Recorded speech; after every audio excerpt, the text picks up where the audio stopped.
மேடைக்கு பேச அழைக்கிறேன்.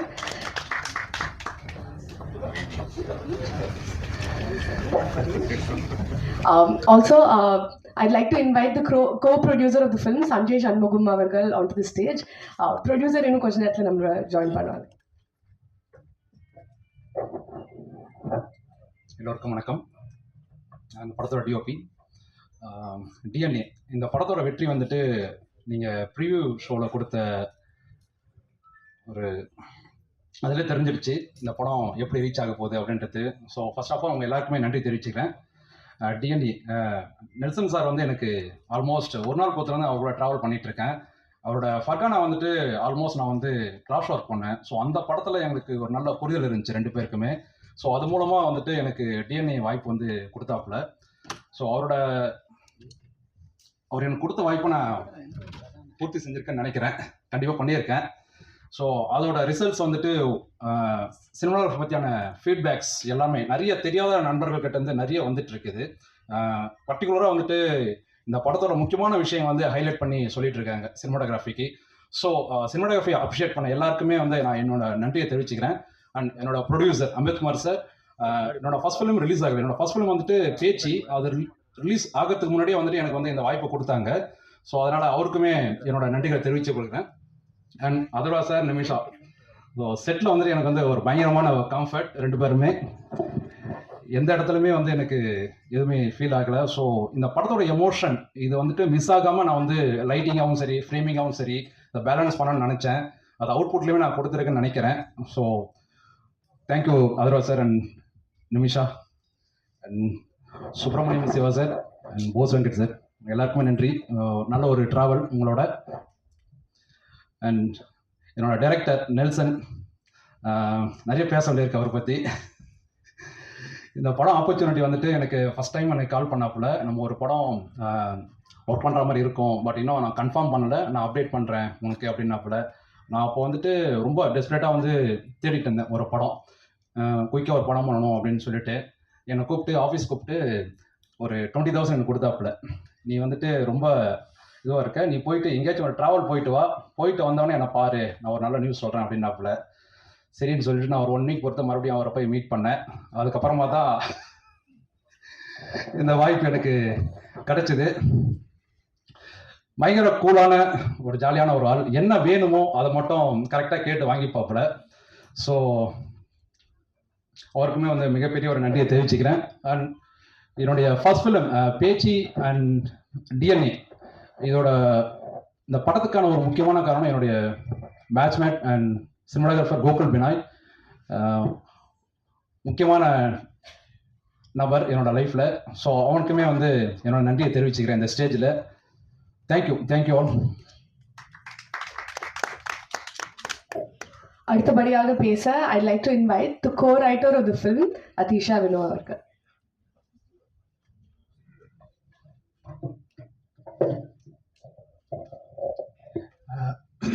அனைவருக்கும் வணக்கம். மேடையில் இருக்கக்கூடிய அனைவருக்கும் வணக்கம்.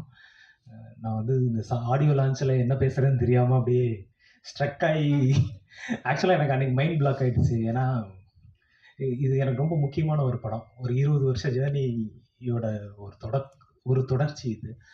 ஸோ இன்றைக்கி ஓரளவுக்கு ரொம்ப சந்தோஷமாக இருக்கேன். ரெண்டாவது, உங்கள் எல்லாருக்கும் ரொம்ப நன்றி. நீங்கள் அந்த ப்ரீமியர் ஷோ பார்த்துட்டு நீங்கள் கொடுத்த அந்த வரவேற்பில் தான் இந்த படம் வந்து நல்லா பிக்கப் ஆச்சு, மக்கள்கிட்ட போய் சேர்ந்துச்சு.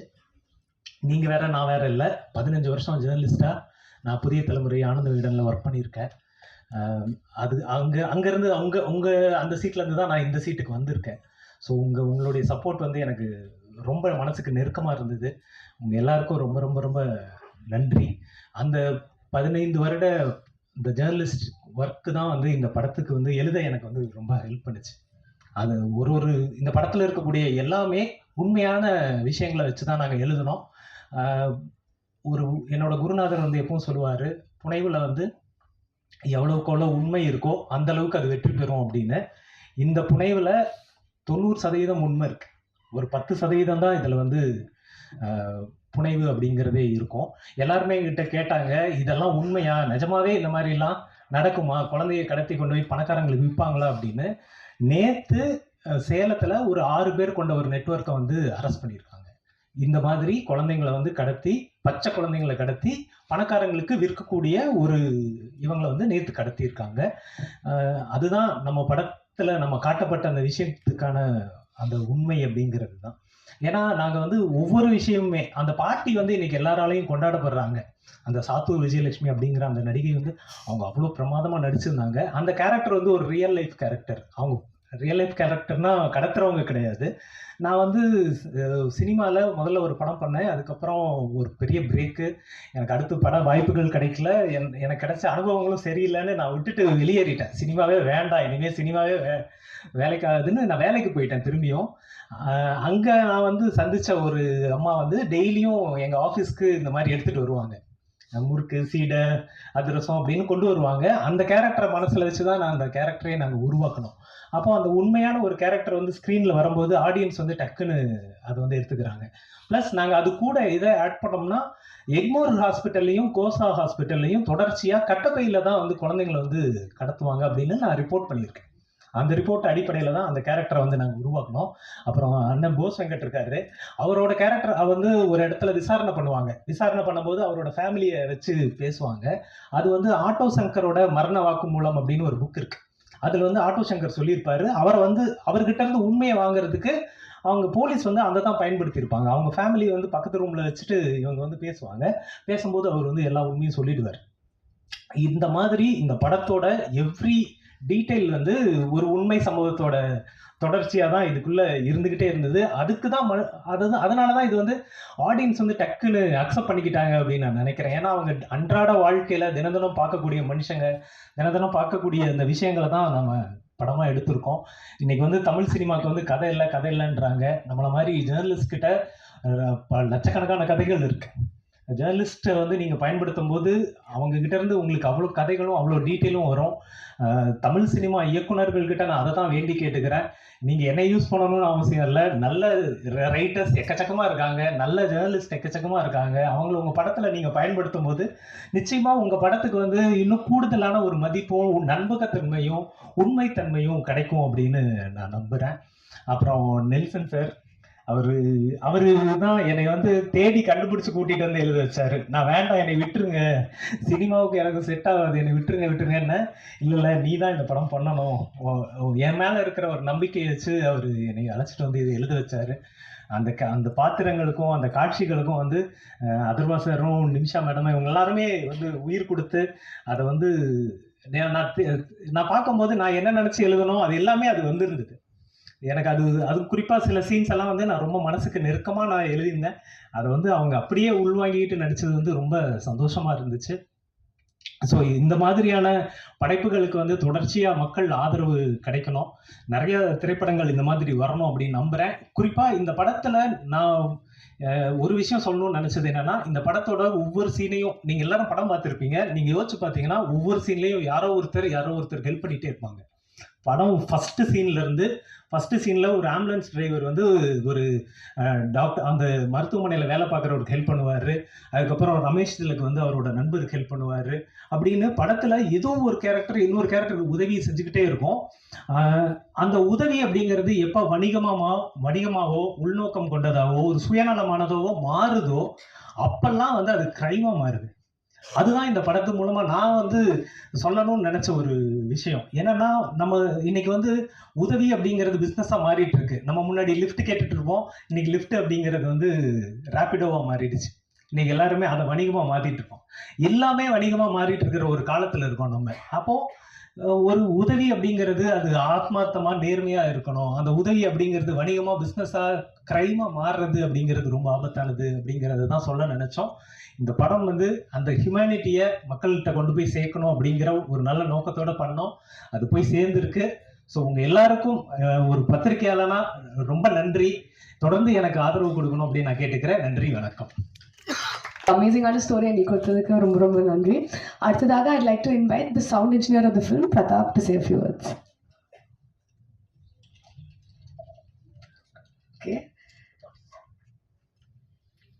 ஸோ அடுத்தபடியாக the person I'm going to invite is, நம்ம வந்து தமிழ் சினிமாவில் ரொம்ப வருஷத்தில் நிறைய நல்ல ரோல்ஸாக இருக்கட்டும், நல்ல மூவிஸாக இருக்கட்டும், இவர் வந்து தொடர்ந்து கொடுத்துருக்காரு. I'd like to invite Bose Venkat அவர்கள் to say a few words. யார் கை தட்டுனது? நிமிஷா. நான் அவங்களை பத்தி நிறைய பேச போறேன். ஆக்சுவலா இந்த கம்பேர் அவங்கள பார்த்தோன்னே யாருன்னு தெரியலன்னு சொன்னேன், அதுக்கு சாரி. அவங்க வந்து சொல்றாங்க நிறைய படங்கள்ல நடிச்ச போஸ் வெங்கடவர்களே அப்படின்னு சொல்றாங்க. அவங்க என்ன பார்த்துருக்காங்க, அதுக்கு நன்றி. ஒரு பியூட்டிஃபுல் பிரியாணி, அதுக்கு ஒரு நன்றி. ஏன்னா தேங்க்ஸ் கிவிங் அது நிறைய அந்த கிவிங் கொடுத்துட்டே இருக்கணும். இன்னைக்கு டிஎன்ஏ வந்துட்டு ஒரு பெருசா வெளியில வந்து நிக்குது. அதுக்கு எல்லாத்துக்கும் காரணம் நீங்க தான். இப்ப இதே உங்களை வச்சு ஒரு ஒரு பிரம்மாண்ட ஒரு ஆடியோ ரிலீஸா இருக்கட்டும், நியூஸ் கிரியேட் பண்றதா இருக்கட்டும், அது என்ன பண்ணாலும் உங்ககிட்ட ஒரு நியாயம் இருக்குல்ல, இந்த படம் நல்ல படம் அப்படின்ட்டு. அந்த நியாயம் ஜெயிச்சிருக்கு. அதுக்கு முதல்ல நன்றி. ஒரு ஒரு விமர்சனம் நம்ம காதுல கேட்போம், அந்த படம் நல்லா இல்லைன்றது கூட வரும். ஒரு சாராருக்கு பிடிக்கலாம், ஒரு சாராருக்கு பிடிக்காம போயிடலாம். ஆனா நல்லாவே தெரியும் அந்த அந்த அந்த படம் அதுக்கு ஒர்த்தா இல்லையா அப்படின்ற ஒரு குழப்பம் இருக்கும். அந்த மாதிரி குழப்பத்துல ஆடியன்ஸ் இருக்கும்போது அவங்களை தெளிவுபடுத்தக்கூடிய ஒரு ஒரு ஒரு ஒரு ஆயுதமா யார் இருக்கிறாங்கன்னா பிரசன்ட் மீடியா. அந்த ஆயுதத்தினாலதான் இன்னைக்கு இந்த மீட், தேங்க்ஸ் கிவிங் மீட்டே நடக்குது. திரும்ப திரும்ப உங்களுக்கு நன்றி. என்ன நடிக்க வச்சதுக்கு ப்ரொடியூசருக்கு, என் தம்பி டைரக்டருக்கு, நிச்சயமா ஒரு அசிஸ்டன்ட் தான் சொல்லியிருப்பானே இது போசனை பண்ணா நல்லா இருக்கும்னே. ஜெயராமன் வெங்கடேசனுக்கும் நெல்சன் வெங்கடேசனுக்கும் உள்ள உறவு நினைக்கிறாரு. ஸோ அதனால கிடைச்சிருக்கு, அதுக்கு நன்றி. அப்புறம் கோ ரைட்டர் அதிஷா சார் பேசினாரு. நிமிஷா இருக்காங்க, அவங்களுக்கு தான் தெரியும், கரெக்டா புரியும்னு நினைக்கிறேன். கேரளாவில் வந்துட்டு ஒரு 5 கேரவன் இருந்துச்சுன்னா அதுல ரைட்டர்ஸ்க்கு ஒரு கேரவன் இருக்கும், ரைட்? அவ்வளவு பெரிய மரியாதை இருக்காங்க ரைட்டர்ஸ்க்கு கேரளால. ஓகே, வரேன். கேரளால பெரிய மரியாதை வந்து திரைக்கதை ஆசிரியருக்கு கொடுப்பாங்க. அதாவது முதல்ல திரைக்கதை ஆசிரியர்கள் கதையாசிரியர்கள் கதையை ரெடி பண்ணிட்டு அதுக்கப்புறம் தான் அது இயக்குனர்கிட்ட வந்து அதுக்கப்புறம் ஒரு கம்பெனிக்கு போய் அப்படிதான் வரும். அந்த வகையில ஒரு திரைக்கதை ஆசிரியரை மேடை ஏற்றி அவருக்கு மரியாதை செலுத்தின நெல்சனுக்கு இந்த நேரத்தில் நான் நன்றி தெரிவிச்சுக்கிறேன். ஏன்னா அந்த அந்த கைண்ட் ஆஃப் சினிமா வந்து ரொம்ப ஆரோக்கியமா இருக்கும். ஏன்னா பாரதிராஜா சார் வந்து always with Annagiri Selvaraj sir, இந்த மாதிரி ரத்னகுமார் சார் அவங்களோட பயணிக்கும் போது அந்த திரைப்படங்கள்ல ஒரு பயங்கரமான மீனிங் இருக்கும். டைரக்டருங்கிற ஒரு பியூர் டெக்னீஷியன், கிரியேட்டர்ஸ் கம் டெக்னீஷியனா இருக்கிறதுங்கிறது ஒரு தனி டேலண்ட். பட் கிரியேட்டர் இஸ், என்னை பொறுத்த வரைக்கும் ஒரு எழுத்தாளர் வசனகர்த்தாங்கிறவங்க வந்து ஒரு தனி செக்டார். அந்த செக்டார் ஸ்ட்ராங்கா இருந்ததுன்னா திரைப்படம் தோற்கிறதுக்கு வாய்ப்பு ரொம்ப கம்மியா இருக்கும் அப்படிங்கிறது என்னுடைய கருத்து. நான் பல இடங்கள் அதை விவாதமா வச்சிருக்கேன். அந்த வகையில ஒரு ரைட்டரை மேடை ஏற்றி பேச வச்சதுக்கு இந்த நேரத்தில் அதே தேங்க்ஸ் மீட்ல ஒரு நன்றியை தெரிவிச்சுக்கிறேன். அதே மாதிரி என் கூட நடிச்ச கோ ஆர்டிஸ்ட் எல்லாருக்கும் என்னுடைய நன்றியை தெரிவிச்சுக்கிறேன். கேமராமேன் பார்த்திபன் சார், எல்லாருக்கும் நன்றி. அம்பேத்குமார் சார் என்னுடைய சிறந்த நண்பர், அவருக்கும் இந்த நேரத்தில் நன்றியை தெரிவிச்சுக்கிறேன். ஒரு ஒரு திரைப்படம் சமீபத்தில் ஒரு தியேட்டர்ல ரிலீஸ் ஆயிட்டு உடனே நம்ம ஃபோன் பண்ணுவோம்.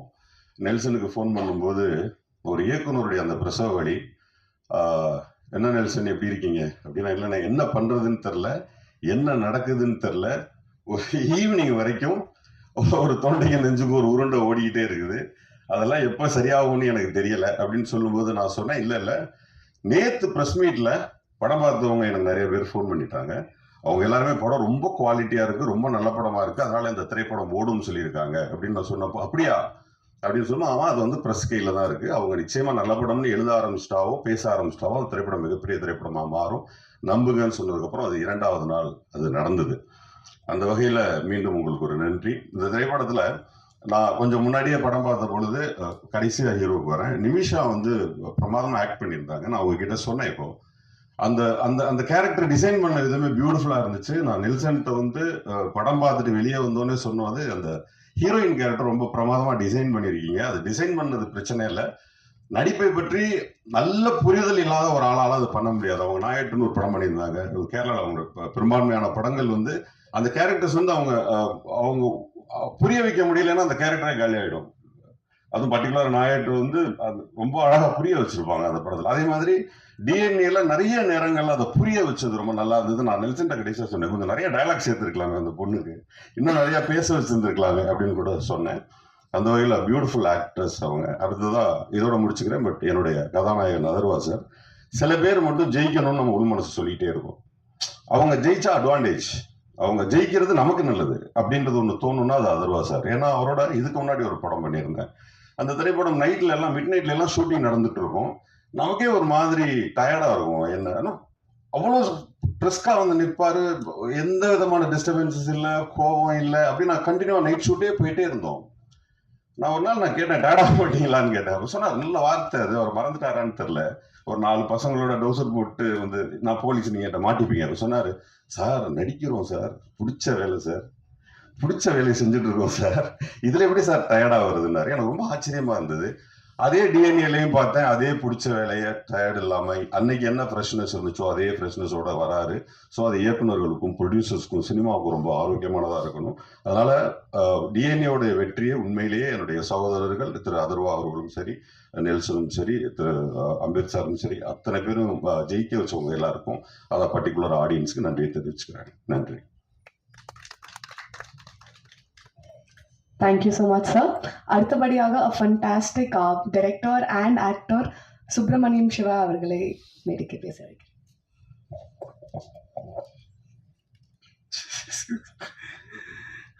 அன்பான அனைவருக்கும் வணக்கம். காலத்தினால் செய்த நன்றி சிறிதனினும் ஞானத்தின் மான பெரிது. இது திருக்குறள். திருக்குறளில் வந்து செய் நன்றி அறிதல்னு ஒரு அதிகாரம் திருவள்ளுவர் பண்ணியிருக்கார். செய் நன்றி அறிதல்.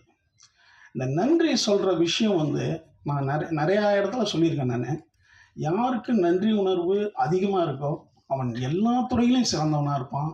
அவன் மிகச்சிறந்த ஒரு பண்பாளனாக இருப்பான். நன்றி உணர்வு தான் நம்மகிட்ட இருக்கிற எல்லா பண்புகளுக்கும் தாயானது. இதை சினிமாவில் யார் ஆரம்பிச்சு வச்சாங்கன்னு தெரியல. இந்த மாதிரி நன்றி சொல்கிறத அது ஏதோ ஒரு முதல் படம் இருக்கும், அவங்களுக்கு காலம்பூரா நம்ம நன்றி சொல்லிட்டு இருக்கணும். ஏன்னா இப்படி ஒரு விஷயத்தை ஆரம்பிச்சு வைக்கிறாங்க பாருங்க புதுசா, அவங்களுக்கு நன்றி.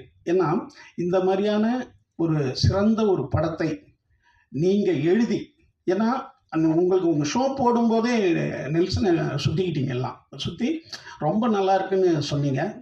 அதோடு இல்லாமல் அதை வந்து எழுதுனீங்க, அதை நிறையா இன்ட்ரெஸ்டில் சொன்னீங்க. அதனால தான் இந்த டிஎன்ஏ அவ்வளோ பெரிய வெற்றி அடைஞ்சிருக்கு. இந்த படம் என்ன செஞ்சிருக்கு அப்படின்னா, ஒரு விஷயம், இப்போ முயற்சி திருவினை ஆக்கும் அப்படின்னு திருவள்ளுவர் ஒரு கொட்டேஷன் கொடுத்துருப்பார். நான் வீழ்வேன் என்று நினைத்தாயோ அப்படின்னு பாரதியார் சொல்லியிருப்பார். தீதும் நன்றும் பிறர் தரவாரா அப்படின்ட்டு கணியன் பூங்குன்றன் சொல்லியிருப்பார். இப்படி ஒவ்வொரு விஷயங்களும் ஒரு கொட்டேஷன் தந்திருப்போம். இதில் பாருங்க, பாக்யராஜ் சார் வந்து அவருடைய முந்தான முடிச்சல முருங்கைக்கான்னு ஒரு ஐட்டத்தை இறக்கிட்டு போயிட்டாரு. இப்போ முருங்கைக்காய் எடுத்துக்கிட்டு போவாங்க, கூச்சப்படுவாங்க. அப்போ ஒரு வீட்டுக்கு வாங்கிட்டு போகிற குடும்பத்தலைவன். அதுக்கு பிறகு மணிவண்ணன் சார் அல்வான்னு ஒரு மேட்டரை இறக்கி விட்டார். நம்ம வந்து ஒரு திருநெல்வேலியிலேருந்து வரும்போது ஒரு அல்வாவை அன்பா வாங்கி கொடுத்தா கூட என்னப்பா அல்வா கொடுக்குறியான்ற அளவுக்கு மாற்றி விட்டார். நான் திருடான் திருடியில் கட்ட விரலுக்கு அடுத்த விரலுக்கு கொஞ்சம் நீட்டாக இருந்ததுன்னா அப்படின்னு சொல்லிட்டு ஒன்று சொன்னேன். அதே போல் இந்த படம் ஹாஸ்பிட்டலில் பிறகுற குழந்தைங்க உண்மையாலுமே நம்ம குழந்தை தான் வருதா அப்படின்ற எனக்கு கிட்டத்தட்ட ஒரு 5 ஃபோன் பண்ணாங்க. 5 பேர் ஃபோன் பண்ணாங்க. என்னங்க பயம்படுத்தி விட்டுட்டாரு இந்த டைரக்டரு. வந்து இப்போ வந்து நம்ம ஹாஸ்பிட்டலில் பிறந்து நம்ம கைக்கு வர்ற குழந்தை நம்ம குழந்தைன்னா ஒரு 11 வயசு 12 வயசில் முகஜாடையை வச்சு தான் கண்டுபிடிக்கணுமா, இல்லைன்னா டிஎன்ஏ டெஸ்ட் எடுத்துக்கணுமா நம்ம அப்படின்னாரு. ஸோ ஒரு படம் சமுதாயத்தில் அந்த ஒரு ஒரு ஒரு உஷார்த்தன்மை ஏற்படுத்தணும் அப்படிங்கிறது முக்கியம் ஒரு படைப்பு. அது இந்த படத்தில் அருமையாக அது ஒர்க் அவுட் ஆயிருக்கு. அதுதான் ஒரு படம் வந்து சமூகத்திற்கு ஏதோ ஒரு விழிப்புணர்வை ஏற்படுத்தணும். அது டிஎன்ஏவில் அருமையாக இருக்குது. அதுக்கு வந்து இப்போ அதிஷா சொன்ன மாதிரி அவர் சொன்னார் பாருங்க, புனைவில் உண்மைத்தன்மை எவ்வளோ ஜாஸ்தியாக இருக்கோ அது வந்து சிறந்த திரைக்கதைன்னு ஒரு அருமையான விஷயத்த ஒரு விளக்கம் கொடுத்தார். ரொம்ப அற்புதமான விஷயம் அது. அதே போல் பத்திரிகையாளர்களை நிறைய பயன்படுத்தணும், நம்ம எழுத்தாளர்களை அதிகம் பயன்படுத்தணும் அப்படின்ற ஒரு விஷயத்த அருமையான விஷயத்த இங்கே பதிவு பண்ணியிருக்காரு. இதெல்லாம் நீங்கள் எழுதணும். அப்போ தான் நிறைய இயக்குநர்கள் நிறைய ரைட்டர்ஸை கொண்டு வருவாங்க. அண்ணன் போஸ் வந்துட்டு சொன்ன மாதிரி மலையாளத்தில் வந்து ரைட்டர்ஸுக்கு அவ்வளோ பெரிய ஒரு மரியாதை இருக்கும். அங்கே வந்து ரைட்டர்ஸ் தான் ஃபஸ்ட்டு. நம்ம இன்னும் சொல்லப்போனால் ஆங்கில படங்களே வந்து மிகச்சிறந்த நாவலை தான் படமாக எடுக்க ஆரம்பிப்பாங்க. நம்ம நினைக்கிறோம்ல கதையை வெளியே போயிடுச்சுன்னா அந்த கதை வந்து ஈஸியாகிடும், அதெல்லாம் கிடையாது. மிகச்சிறந்த நாவல்களை தான் நம்ம வந்து படமாக எடுத்து மிகப்பெரிய ஹிட்டு கொடுத்துருக்காங்க பல படங்கள். ஸோ ரைட்டர்களையும் அதே போல் எழுத்தாளர்களையும் நிறையா பயன்படுத்தணுங்கிறது இந்த நன்றி அறிவித்தல் கூட்டத்தில் ஒரு முக்கியமான ஒரு விஷயம். அடுத்தது நன்றியில் வந்துங்க, இப்போ எனக்கு வந்து ஒரு சின்ன ஒரு கதாபாத்திரம் இதில் கொடுத்துருக்காங்க. ஆனால் நான் வந்து என் வாழ்நாள் பூரா சொல்கிறவங்கலாம் என்ன சொல்கிறாங்க, ஏங்க அருமையான ஒரு விஷயத்தை உங்களுக்கு பண்ணிட்டாங்க இந்த படத்தில் அப்படின்னு சொல்கிறாங்க இல்லையா. இது என் உள்ள மனசில் எப்போதும் இந்த டீமுக்கு இயக்குனருக்கு மட்டும் கிடையாதுங்க, ஒரு ஹீரோ அவர் என்ன சொல்லியிருப்பாங்க, ஏங்க அவருன்னு கூட அவர் சொல்லியிருக்கலாம். அடுத்தது இந்த ப்ரொடியூசர் அல்லது ரைட்டர் யார் வேணாலும் ஏங்க அவரை போடலாமே அப்படின்னு சொல்லியிருக்கலாம். அதுக்கு வந்து என்னை ஒத்துக்கிட்டதுக்கு இவங்க அத்தனை பேருக்கும் என்னுடைய நன்றியை தெரிவிச்சுக்கிறேன். அடுத்தது நம்ம தம்பி கேமராமேன் பார்த்தி வந்து, அதாவது ஒரு மனிதன் வந்து இப்படி இருக்கிறவன் இவ்வளோ திறமையோட இருப்பான்னு நீங்கள் பார்வையால் நீங்கள் கணிக்கக்கூடாது. நம்ம சொல்லுவோம்ல, டேய் கண்ணை பார்த்து பேசுகிறவன் உண்மையை பேசுவான்டா அப்படின்றது. கண்ணை பார்த்து உண்மை பேசுகிறவங்களாம் உண்மையை பேசுவானா? அது ஏதோ பொது புத்தியில் இருக்குது. அதாவது முழு பனியன் போட்டவன் நல்லவன்டா அப்படின்றதும், வெள்ளையாக இருக்கிறவன் சிறப்பாக இருப்பான்றதும், இதெல்லாம் வந்து பொது புத்தியில் இருக்கிறது தானே ஒழிய ஆளை பார்த்து எடை போடக்கூடாதுன்றதுக்கு தம்பி பார்த்திபனை வச்சு முடிவு பண்ணுறேன். அடுத்தது எடிட்டர் தம்பி, அவர் வந்து நேஷனல் அவார்டு வாங்கணுன்றதே எங்களுக்கு தெரியல. பாருங்க, ஒரு நேஷனல் அவார்டு வாங்கிட்டு எப்போதும் போல எளிமையாக இருக்கிறதுங்கிறது ரொம்ப அருமையாக இருக்குது. அடுத்தது நான் ஆடியோ ரிலீஸில் இந்த ஹீரோயினை பற்றி சொல்லல, நிமிஷா பற்றி. அந்த படத்தில் பார்த்தா அவங்க ஐயோ, அதாவது நாங்கள்லாம் வந்து ஜோதிகா பார்த்து மிரண்டிருக்கோம். அதுக்கு பிறகு வந்து இப்போ சாவித்திரியிலேருந்து ஆரம்பிப்போம் இல்லையா, ஒரு ஆர்டிஸ்ட் இப்படி இருப்பாங்கன்ட்டு. ஐயோ பிரமாதமாக நடிச்சிட்டிங்க, ரொம்ப அற்புதமாக இருந்தது. நிச்சயமாக தமிழ் சினிமாவில் ஒரு ஆர்டிஸ்ட், அதாவது பர்ஃபார்மர் கதைன்னு ஒன்று இருந்ததுன்னா, ஹீரோயின் கதை இருந்ததுன்னா இவங்க நிமிஷாவை தான் நிச்சயமாக இனிமேல் கூப்பிடுவாங்க. அந்த மாதிரி ஒரு அற்புதமான கேரக்டர் பண்ணியிருக்காங்க. அடுத்தது தம்பி அதர்வா வந்து என்னன்னு கேட்டிங்கன்னா, நான் சொல்லிகிட்டே இருப்பேன், நான் எப்போதும் பிடித்த வேலைகளை செய்கிறவன் வந்து சிறப்பாக வந்துட்டு இப்போ அண்ணன் போசோகிட்ட சொன்னார். என்னன்னு கேட்டிங்கன்னா, நான் மீண்டும் சொல்கிறேன், இப்போ சொல்கிறோம்ல, என்ன நம்ம கெட்டு போயிட்டோங்க, நல்லா இருக்கிறோம். எம்ஜிஆர் தான் தற்கொலைக்கு பண்ண போனவர். எம்ஜிஆர் வந்து கேரளாவில் ரயில்வே, அதாவது எங்கள் அண்ணன் சக்கரபாணி மட்டும் ஒரு நிமிஷம் லேட்டாக வந்திருந்தா நான் ட்ரெயினில் விழுந்திருப்பான்றார் எம்ஜிஆர். நானியன் பிறந்தேன் அவருடைய வரலாற்று தொடரில். அப்போ என்னன்னு கேட்டால், எம்ஜிஆர்லாம் 15 வருஷம் இல்லவே இல்லை ஃபீல்டில், ஏதோ படம் நடிச்சிட்டு இருக்காரு. இந்த இப்போ மனைவி அண்ணன் இருக்கார், மனைவி பொன்மாணிங்க, அவர் வந்து 8வது வரலாறுன்னு ஒரு புத்தகம் எழுதியிருக்காரு. ஒரு 8-9 கதை இருக்குது எம்ஜிஆர் பற்றி கதை. மிகச்சிறந்த மனிதநேய கதை, மிகச்சிறந்த நன்றி உணர்வு கதைகள் இருக்கு அதில். அதில் வந்து அவர் வந்து இட்லி ஒரு அம்மா விற்கும் ஒரு இடத்துல. எம்ஜிஆர் வாங்கிக்குவார், வாங்கினா காசு இல்லை அவர்கிட்ட. காசு இல்லாத போது ஐயோ நான் காசு எடுத்துகிட்டு வரலாமான்னுவார். அந்த கிழவி சொல்லும், தம்பி இதை திருப்பி கொடுத்து நீ இந்த காசை திருப்பி கொடுத்தா என்னுடைய லாப கணக்கு, கொடுக்கலன்னா என்னுடைய தர்ம கணக்குப்பா வச்சுக்கணும். எம்ஜிஆர் அதுக்கு பிறகு பெரிய ஸ்டார் ஆகி முதலமைச்சர் ஆகிடுவார். திரும்பி யானை கவுனியில் அவர் முதலமைச்சராகி வரும்போது காரில் சொல்லிட்டு வருவார், இங்கே ஒரு பார்க் இருந்ததுயா, நான் இப்போ வாக்கிங் போகும்போது ஒரு கிழவிட்ட ஒரு 10 இட்லி வாங்கிட்டேன், ஆனால் என்னால் காசே தர முடியல. இப்போ அந்த அம்மாலாம் எங்கே இருக்கான்னு தெரியல, ஆனால் அந்த அம்மா சொன்ன வார்த்தை என் ஞாபகம் இருக்குது, பணத்தை திருப்பி கொடுத்தால் லாப கணக்கு, திருப்பி கொடுக்கலனா என் தர்ம கணக்குன்னு சொன்னாங்கய்யா. இன்றைக்கும் நான் தர்மம் பண்ணும்போது அந்த அம்மா ஞாபகம் வந்துகிட்டே இருக்கும் அப்படின்னு எம்ஜிஆர் சொல்லிட்டு போவார் அந்த காரில். அதில் இருக்குது, அண்ணன் எழுதுன புக்கிலே இருக்குது. இப்போ அடுத்த நாள் போய் அந்த கிழவியை பிடிச்சிக்குவாங்க. அது அப்போ 40 வயசு, இப்போ 80 வயசில் இருக்கும். எம்ஜிஆர் அவங்கள்ட்ட அறிமுகப்படுத்துவார், இதாம்மா நீ சொன்ன வார்த்தைன்ட்டு. அதுக்கு புரியாது.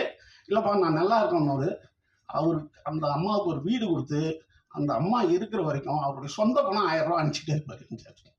இப்படி ஒரு நன்றியை, ஒரு உதவி செஞ்சிட்டோம்னா நம்ம வாழ்நாள் பூரா உள்ள நின்றுட்டு இருக்கீங்களா, அந்த மாதிரி உதவியை நம்ம செஞ்சுக்கிட்டே இருக்கணும். இந்த படத்தில் தம்பி கோ ரைட்டர் சொன்ன மாதிரி யாரோ ஒருத்தவங்க உதவி பண்ணிக்கிட்டே இருக்காங்க.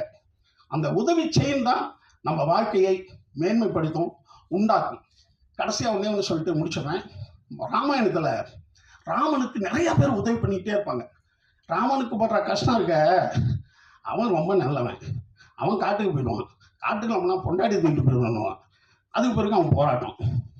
இப்போ நிறையா பேர் உதவி பண்ணி சீதையை மீட்டு வந்துடுவார். இப்போ பட்டாபிஷேகம் நடக்கும். பட்டாபிஷேகம் நடக்கும்போது உதவி பண்ண அத்தனை பேருக்கும் ஒரு ஒரு பரிசு தருவார். ராமர் கொடுத்துக்கிட்டே வருவார். கடைசியாக ஹனுமான் வருவான். ஹனுமான் வரும்போது ஹனுமானுக்கு என்ன தர போறாருன்னு எல்லாம் எதிர்பார்ப்பாங்க. ஏஞ்சி கட்டி பிடிப்போம். ஏன்னா ஹனுமன் செய்த உதவிக்கு திரும்பி ஒரு பொருளை என்னால் தரவே முடியாதுன்னு கட்டி பிடிச்சி நீ ஏங்குள்ள இருப்ப அப்படின்னாரு. அப்படி ஒரு உதவியினுடைய மேன்மையை நம்ம அழகா சொல்ற இடம் அது. ராமாயணம் உண்மை என்னன்னு தெரியாது, அந்த இடம் வந்து அருமையான இடமா எனக்கு பிடிக்கும். அப்ப உதவி செய்யும் போது ஒரு மனிதன் அவனுக்குள்ள நம்ம போயிடுறோம் அப்படின்ற ஒரு அருமையான கருத்தை இந்த படம் சொல்றது மட்டும் இல்லாமல் வாழ்க்கையில் உஷார் தன்மையோட இருக்கணும் ஒவ்வொரு விஷயத்தையும் அப்படின்னு சொல்லுது. அதை அதுவா வந்து இதில் மிகச்சிறந்த முறையில் நடிச்சிருக்காரு. அதுவும் அந்த தம்மு அடிச்சு விட்டுற இடம்லாம் உண்மையான அப்படிப்பட்ட ஆள் தானான்ற மாதிரி பயப்படுத்துற அளவு பண்ணாப்ல. ஏன்னா ரொமான்ஸா இந்த வயசுல அவருக்கு நல்லா பண்ணிடலாம். இந்த மாதிரி ஐட்டங்கள்லாம் இருக்குல்ல, அது அப்படியே வாழ்ந்துட்டாப்பா அப்படின்னு சொல்ற அளவுக்கு பண்ணாப்ல. ஏன்னா இந்த மாதிரி விஷயம் தான் டஃப்பான ஐட்டங்கள், அதையே சிறப்பாக பண்ணியிருக்காரு. அதர்வா இந்த படத்தின் மூலம் மிகப்பெரிய இடத்துக்கு நிச்சயம் வந்துட்டாரு. இனிமே அவருக்கான காலம் தமிழ் சினிமாவில் கொடி கட்டி பறக்கும். இந்த படத்தில் எனக்கு வாய்ப்பு கொடுத்த அனைவருக்கும் நன்றி. அண்ணன் ப்ரொடியூசருக்கு நன்றி. அப்புறம் தம்பி யாராவது விட்டனா அம்மா விஜயம்மா இருக்காங்க, அவங்க நடிக்கல. நான் எல்லாத்தையும் சொல்லிட்டு அந்த பாப்பாவுக்கு தென்றலுக்கும் நன்றி. உங்கள் அனைவருக்கும் மீண்டும் நன்றி சொல்லி உட்கார். Thank you, sir. அடுத்தபடியாக I'd like to invite Tendral அவர்கள் to say a few words.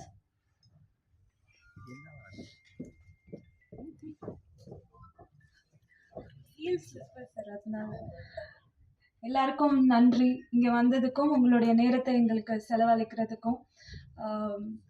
Expressing gratitude for the people who deserve it is most important. And first and foremost, thank you Nelson Vengat sir for உங்களுடைய சைலஜாவா என்னை தேர்ந்தெடுத்ததுக்கு, என்னை நம்பி அந்த பொறுப்பை என்கிட்ட கொடுத்ததுக்கு. And I thank entire cast and crew who worked hard to bring DNA what it is for today. And the production, Olympia Movies, back to back நிறையா hit movies, அப்புறம் நல்ல ஸ்டோரி லைன்ஸ் நிறையா கொடுக்குறாங்க. And I wish the production to give us more movies, and I wish the entire crew for making me a part in this. Thank you so much. Thank you too for the beautiful performance. அடுத்தபடியாக the person I like to invite, அவங்க வந்து ஸ்க்ரீனில் வந்தாலே powerful ice, பயங்கரமான performances கொடுத்துருக்காங்க. And இந்த படத்துலேயும் வந்து அம்மா கேரக்டர் ரொம்ப அழகாக நடிச்சிருந்தாங்க. I'd like to invite Vijay அவர்கள் to say a few words.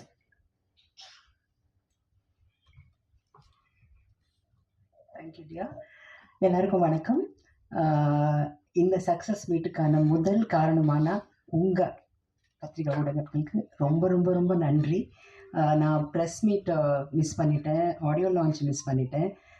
எப்படியோ இன்னைக்கு ரொம்ப லக், நான் இங்கே இருக்கிறது உங்களோட எல்லோரும் உட்காந்து சாப்பிட்டு ரொம்ப என்ஜாய் பண்ணேன். ஃபர்ஸ்ட் ஆஃப் ஆல் சாப்பாடு கொடுத்த ஒலிம்பியா ஃபிலிம்ஸ்க்கு நெல்சன் சாருக்கு ரொம்ப ரொம்ப நன்றி.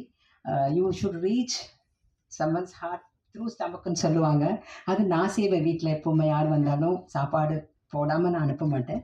அது எனக்குள்ளே இருக்கிற ஒன்று. அது இங்கே ஃபஸ்ட் டைம் என்னோடய லைஃப்லேயே வந்து நான் உட்காந்து எல்லாருக்கும் சாப்பிட்டு என்ஜாய் பண்ணுது. டிஎன்ஏ ஃபிலிம் இவ்வளோ சக்ஸஸ் ஆனது ரொம்ப சந்தோஷமாக இருக்குது. என்னோடய இதுக்கு முன்னாடி ஒரு வாரத்துக்கு, ஐ மீன் 1 மந்த்துக்குள்ளே ரிலீஸ் ஆன மாமன் நெக்ஸ்ட் ஹிட் இஸ் திஸ். ரொம்ப ரொம்ப ரொம்ப நான் ஃப்ளையிங் மோடில் இருக்கேன். Thank you so much Nelson sir for taking me this role. ஒத்த காலில் இவர் தான் நின்று ஸ்ட்ரைக் பண்ணி நான் நடிக்கணும்னு சொல்லிட்டு அவர் சொன்னது ரொம்ப ரொம்ப நன்றி. Atharva you are rocking and அவ்வளோ ஃப்ரெஷ்ஷாக அவ்வளோ நல்லா இன்டென்ஸ் பர்ஃபார்மன்ஸ் கொடுக்க முடியும்னா அது உங்களால் தான் முடியும். Nimisha you are amazing. ஒரு சில முகங்கள் வந்து நின்னாலே போதும், அவங்க நடிக்கவே வேண்டாம், அப்படி ஒரு இன்டென்ஸ் ஃபேஸஸ் சில பேர் இருக்காங்க. அதில் you are wonderful performer. And அந்த கீ ரோல் பண்ணின தென்றல், you did so good that dual role. And அருமையான எழுத்துக்களோட, அருமையான விஷுவல்ஸோட, அருமையான ட்ரீட்மெண்ட்டோட, அருமையாக எக்ஸிக்யூட் பண்ணினா என்னோட இயக்குனருக்கு நான் ரொம்ப ரொம்ப நன்றி சொல்லணும். Thank you so much Bose sir. உங்களோட நான் காம்பினேஷனில் நான் நடிக்கவே இல்லை. I think we did one film இல்லை டீசல். ஆமாம், ஒரே ஒரு ஷார்ட், அது டீசல் தான். ஒரே ஒரு ஸ்மால் சீனில் பண்ணோம். பட் அது பத்தலை எனக்கு. I need to work more with more powerful faces. Thank you so much. And நன்றி நன்றி நன்றி நன்றி தவிர வேறு எதுவும் இல்லை சொல்கிறதுக்கு. Thank you so much.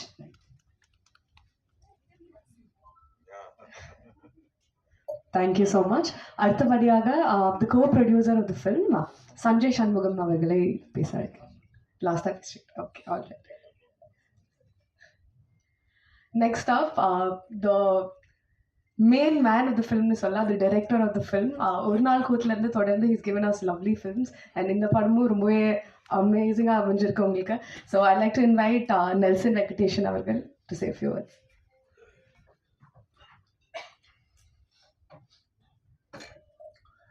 எல்லாருக்கும் வணக்கம். நிறைய பேச வேண்டியிருக்கு, ஆனால் எவ்வளோ நேரம் இருக்குது, உங்களுக்கு எவ்வளோ பொறுமை இருக்குது, எவ்வளோ தூரம் வந்து ஸ்டேஜில் இருக்கிறவங்களுக்கு பொறுமை இருக்குது அப்படின்னு தெரில. என்னால் முடிஞ்ச அளவுக்கு நான் சீக்கிரமாகவும் சுருக்கமாகவும் வாட்ச் பார்க்குறேன் மணிகண்டன். ரொம்ப நன்றி. முதல்ல உங்கள் எல்லாரையும் பார்க்கறதுக்கு ரொம்ப சந்தோஷமாக இருக்குது. நீங்கள் சந்தோஷமாக சாப்பிட்றது பார்க்க ரொம்ப சந்தோஷமாக இருக்குது. ஏன்னா தமிழ் சினிமாவுடைய சூழலில் ஒரு படத்தினுடைய வெற்றி, அதற்கான ஒரு சூழல் அமையிறது அப்படிங்கிறது ஒரு இயக்குனர் நல்ல படம் எடுக்கிறதுனால மட்டும் கிடையாது. அந்த படம் வந்து சரியான ரிலீஸ் தேதி வரணும், அது அந்த இயக்குனர் கையில் கிடையாது. அந்த படம் வந்து சரியான பப்ளிசிட்டி கிடைக்கணும், அதுவும் அந்த இயக்குனர் கையில் கிடையாது. அந்த படம் வந்து டிஸ்ட்ரிபியூட்டர் சைடில் ஒரு கான்ஃபிடென்ஸை க்ரியேட் பண்ணணும், அதுவும் அந்த இயக்குனர் கையில் கிடையாது.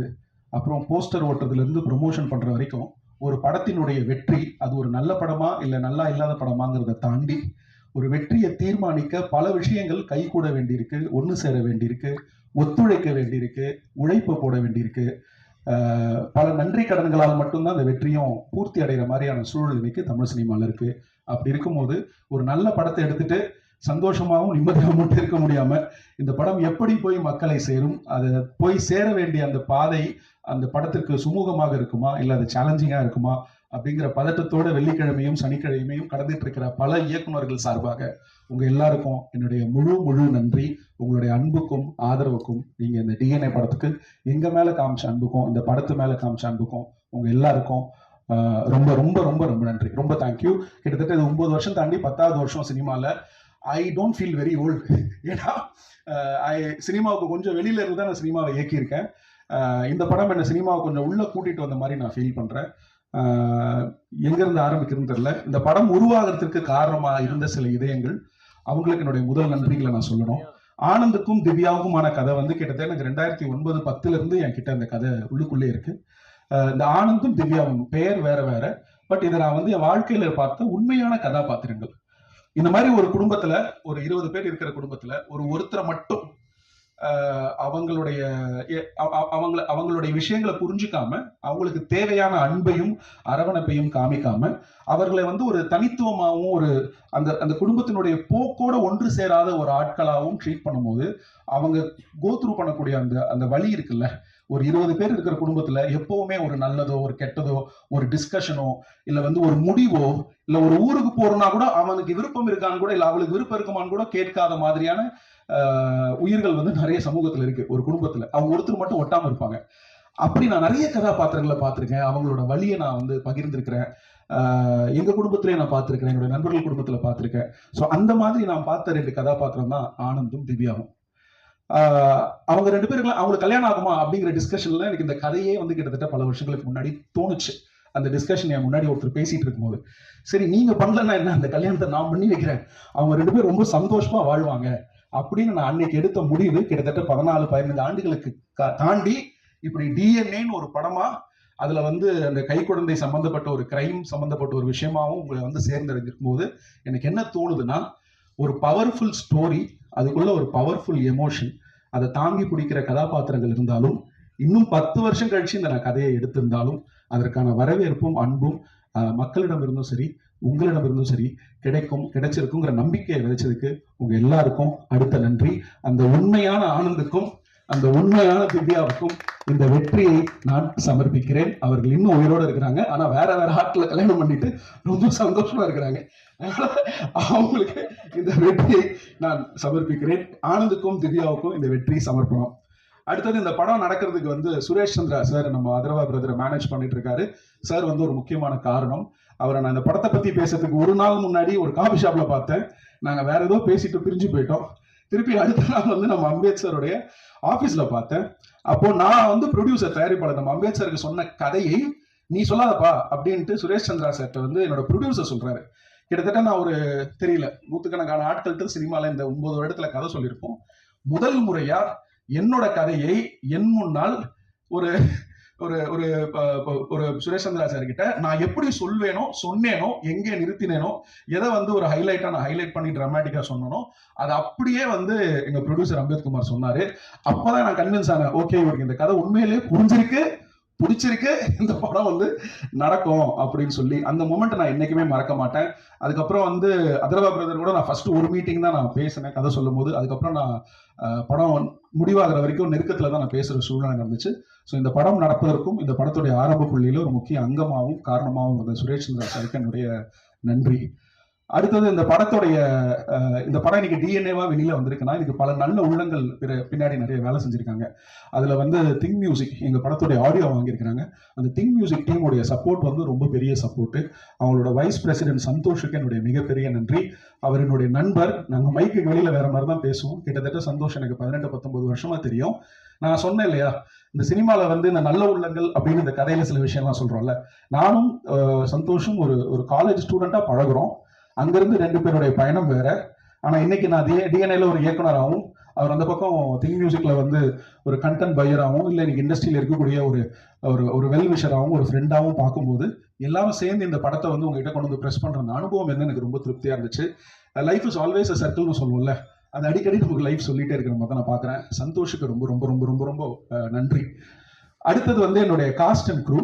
நான் அதை பற்றி சுருக்கமாக சொல்லிடுறேன். ஏன்னா இன்னும் பல இடங்களில் நான் அவங்களை பற்றி பேசியிருக்கிறேன், க்ரூவை பற்றியும் பேசியிருக்கிறேன். ஸோ அதுக்கு நான் டைம் அதிகமாக எடுத்துக்க விரும்பல. க்ரூவை பற்றி சொல்லணும்னா, பார்த்திபன் ஒரு மிகச்சிறந்த திறமைசாலி. அவர் பார்க்க மட்டும் கொஞ்சம் ராம்ஜி மாதிரி இருப்பார்ல. ராம்ஜி சார் எங்களுக்கு ஃபேவரட் சினிமாட்டோகிராஃபர். அவர் பார்க்க அப்படிதான் இருப்பார்ல. நம்ம ராண்டி சார்கிட்ட ஒர்க் பண்ணாரு, நேனோ கிடையில ஒர்க் பண்ணியிருக்காரு. ஒரு கடுமையான உழைப்பாளி, காஞ்சிபுரத்துக்காரரு. மெட்ராஸ்க்கான வாடகை இன்னும் பார்த்திக்கு வரல. பார்த்தியை நான் கிட்டத்தட்ட 2015 ஒரு நாள் கூத்து ஷூட்டிங்ல நான் எப்படி பார்த்தேனோ அந்த உடம்புல 1/2 கிலோ கூட எக்ஸ்ட்ரா போடல. 2025 டெய்லி காலையில எழுந்திரிச்சு 10 கிலோமீட்டர் ஓடிட்டு இருக்கு பீஸ். அதனால 2025 பார்த்தி அப்படியே இருக்கிறாப்ல. ஆனா அவருடைய திறமை பன்மடங்கு உயர்ந்திருக்கு. பார்த்தி ஒரு டெடிகேட்டட் கேமராமேன். இந்த படத்துல நான் ஆக்சுவலா முந்தைய 3 படங்கள்ல கோகுல ரொம்ப டார்ச்சர் பண்ணிருக்கேன். ஆனா இந்த படத்துல எனக்கு என்ன வேணுங்கிறத பார்த்தி கிட்ட தெளிவா சொல்லிட்டு பார்த்திக்கிட்டே நிறைய முடிவுகளுக்கான பொறுப்புகளை விட்டுட்டேன். அதனால பல முக்கியமான முடிவுகள் இந்த படத்துல பார்த்தி எடுத்தது விஷுவலி. இன்னைக்கு ஒவ்வொரு விமர்சனத்திலையும், ஒவ்வொரு ட்வீட்லையும், ஒவ்வொரு இன்ஸ்டாகிராம் போஸ்ட்லையும், ஏன் ஒரு காமன் ஆடியன்ஸ் அவங்க கொடுக்கக்கூடிய ரிவ்யூவிலையும் சினிமாட்டோகிராஃபியை ரொம்பவும் அப்ரிஷியேட் பண்றாங்க அப்படிங்கிறது எனக்கு ரொம்ப சந்தோஷமா இருக்கு. உங்ககிட்ட ஒரு முக்கியமான விஷயம் சொல்லணும்னு நினைக்கிறேன். ஒரு மிகப்பெரிய படத்துல ஒரு பெரிய ஹீரோ, பெரிய பட்ஜெட் நான் சொல்றது வெறும் நம்பரை குறிக்கிறதுல சொல்றேன். 100 கோடி இல்லை 70 கோடி 80 கோடி போட்டு எடுக்கிற படங்கள்ல ஒரு சினிமாட்டோகிராஃபர் கேட்கக்கூடிய எல்லா லைட் இருக்கும், எல்லா டெக்னீஷியன் இருக்கும், எல்லா எக்யூப்மெண்ட் இருக்கும், நிறைய டைம் இருக்கும். அவங்களுக்கு அவ்வளவு சௌகரியங்கள் அந்த பெரிய படங்கள்ல செஞ்சு தரப்படும். ஆனா இப்ப எங்களை மாதிரி நாங்க பண்ற பட்ஜெட் சைட்ல இருக்கிறவங்களுக்கு எங்களுக்கு போதுமான எக்யூப்மெண்ட்ஸ், லைட்ஸ், இது இந்த படம் இல்ல, பொதுவா அதுதான் இந்த பிசினஸோட டிசைன். எங்களுக்கு போதுமான எக்யூப்மெண்ட்ஸோ, லைட்ஸோ, லொகேஷனோ, டைமோ ஒரு ரேஸ்ல ஓடுற மாதிரி தான் நாங்க ஷூட் பண்ண வேண்டி இருக்கும். இதை நான் குறையா சொல்லல. ஆனா அதுல இவ்வளவு இடர்பாடுகளுக்கு நடுவுல, சேலஞ்சஸ்க்கு நடுவுல இப்படி ஒரு அவுட்புட்டை ஒரு கேமராமேன் கொடுக்குறாரு அப்படின்னா அவருக்கு தமிழ் சினிமாவில் ஒரு நல்ல எதிர்காலம் இருக்குன்னு நினைக்கிறேன். பார்த்தி ஒரு நிறைய திறமசாலி. இயக்குநர்களும் தயாரிப்பாளர்களும் இனிமேல் அவரை பயன்படுத்திக்க வேண்டியது அவருடைய பொறுப்பு. So congratulations Parthi, I'm very happy for you. இந்த சக்ஸஸ்க்காக நீங்க பல வருஷம் காத்துட்டு இருந்தீங்க. இந்த மேடைக்காக நீங்க பல தியாகங்களை செஞ்சிருக்கிறீங்க. நீங்க நினைச்ச விஷயங்கள்லாம் நடக்கும். உங்களுக்கு என்னுடைய வாழ்த்துக்கள். அடுத்தது எடிட்டர் சாபுக்கு இது 4வது படம். அவர் ஒரு வாட்டி படம் நடக்கும் போது இந்த ஆளோட சண்டை போட்டு நம்ம நாளைக்கு பேச மாட்டோங்கிற மைண்ட் செட்டில் தான் அவர் வீட்டுக்கு போவார். இதை பல இடத்துல அவர் சொல்லியிருக்காரு. இந்த வாட்டி அந்த மாதிரி நிறைய நடந்துச்சு. சாபுவோடைய நேரத்துக்கும் உழைப்புக்கும் நான் என்றைக்குமே தேங்க்ஃபுல்னு சொல்லுவேன். ஒரு கட்டத்தில் இந்த படத்தினுடைய போஸ்ட் ப்ரொடக்ஷன், ஏன்னா ரொம்ப குறுகிய காலகட்டத்தில் நாங்கள் ரிலீஸ் பண்ண முடிவெடுத்தோம். இந்த படத்தில் போஸ்ட் ப்ரொடக்ஷன் ஃபுல்லாகவே என்னுடைய எடிட்டர் தான் ட்ரைவ் பண்ணார். அப்புறம் அவர் ஒரு முக்கியமான அளவுகோல் என்னுடைய படங்களுக்கு. அவர் சிரிக்கிற இடங்கள்ல முதல்ல அந்த ரஷ் பார்த்து அவர் சிரிச்சாருன்னா தேட்டர்ல சிரிப்பாங்க. இன்ன வரைக்கும் சொல்றேன், அவர் எங்கெங்கெல்லாம் இந்த தேட்டர்ல ஆடியன்ஸ் சிரிப்பாங்கன்னு நினைச்சாங்களோ, எங்கெங்கெல்லாம் பயங்கர சுவாரஸ்யமா சீட் எட்ஜ்ல வந்து பார்ப்பாங்கன்னு நினைச்சாரோ, நான் கூட நம்பல. ஆனா அவரு ரொம்ப உறுதியா இருந்தாரு. அந்த உறுதித்தன்மை ஒரு எடிட்டருக்கு ரொம்ப முக்கியம் நினைக்கிறேன். சாபுக்கு வாழ்த்துக்கள், ரொம்ப சந்தோஷம். இந்த வெற்றி வந்து உங்களுக்கான வெற்றி. நிறைய பேர்ல வந்து விறுவிறுப்பான எடிட்டிங் மட்டும் எழுதாம எடிட்டர் கொஞ்சம் கத்திரி போட்டிருக்கலாம் அப்படின்னு எழுதாம இந்த எடிட்டிங் வந்து ரொம்ப சிறப்பாக பண்ணியிருக்காரு அப்படின்னு சொல்லி எல்லா விமர்சனத்தில் எழுதியிருக்காங்க. ரொம்ப சந்தோஷமா இருக்கு. சாபுக்கு வாழ்த்துக்கள். அதிஷாவோட ரைட்டிங் வந்து ஒரு பெரிய ஜேர்னி. ரைட்டிங் வந்து ஒரு தனிப்பட்ட பர்சனல் ப்ராசஸ் ஒரு டைரக்டருக்கு. அவரோட அரசியல், அவரோட பார்வை, அவரோட பிலாசபி, அவரோட ரசனை, சாய்ஸஸ், அப்புறம் டயலாக் ஸ்லாங்ல இருந்து பல விஷயங்கள் வந்து அந்த ரைட்டரோட வந்து ஒத்து போனோம். அந்த டேஸ்ட் வந்து செட் ஆகணும். எனக்கு அதிஷாவுக்கும் செட் ஆகுமான்னு நிறைய டவுட் இருந்துச்சு. அதிஷா பத்தி உங்க எல்லாருக்கும் நிறைய பேர் தெரிஞ்சிருக்கும். அவரை கையாளுறது சாதாரண விஷயம் கிடையாது. ஆனா அது எல்லாத்தையும் மீறி எனக்கும் அதிஷாக்கும் வந்து இந்த ஜேர்னி உருவானது காரணம் ஐ திங்க் ஒரு சின்ன எக்ஸ்சேஞ்ச் ஆஃப் லவ், ஒரு அன்பு இருக்கு அப்படின்னு நினைக்கிறேன். நான் நல்லா இருக்கணும்னு நீங்களும், நீங்க நல்லா இருக்கணும்னு நானும் நினைக்கிற அந்த அன்பு தான் எங்களை வந்து ஜேர்னியா டிராவல் பண்ண ஆரம்பிச்சது. அப்புறம் நாங்கள் ரொம்ப நெருங்கிய நண்பர்கள் ஆயிட்டோம்.